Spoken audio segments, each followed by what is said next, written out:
After one of the most polarizing and drawn-out presidential elections in U.S. history, the race was called for Democrat Joe Biden on Saturday, despite pending lawsuits from Republican incumbent Donald Trump.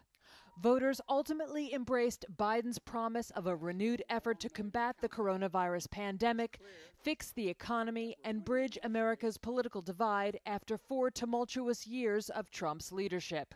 At 77, Biden became the oldest person ever to be elected to the nation's highest office and won the most votes ever cast for a president. Biden's victory was driven by strong support from groups including women, African Americans, white voters with college degrees, and city dwellers, and he was comfortably ahead of Trump in the nationwide popular vote.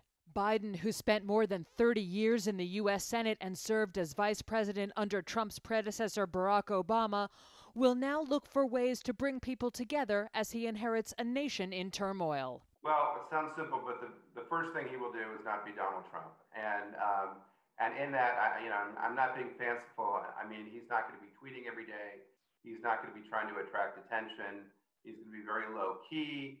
When he makes pronouncements, they're going to be measured. He's just going to try to lower the temperature.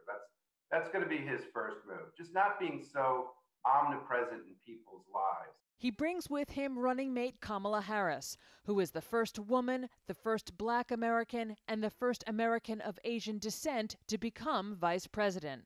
A lot of people are going to feel a great deal of pride when she's sworn into office, and she's going to, she's going to reflect what a lot of America looks like. And so, if you're looking at the fact that a 77-year-old white guy got elected president and think that the country is maybe moving backwards after we just had Donald Trump, well, a Vice President Harris does a lot to dispel that notion. A U.S. Senator from California, Harris has a track record of shattering glass ceilings.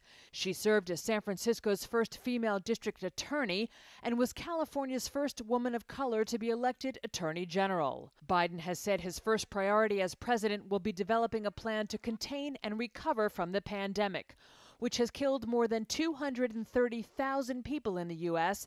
and cost millions more their jobs. He has promised to improve access to testing and, unlike Trump, to heed the advice of leading public health officials and scientists.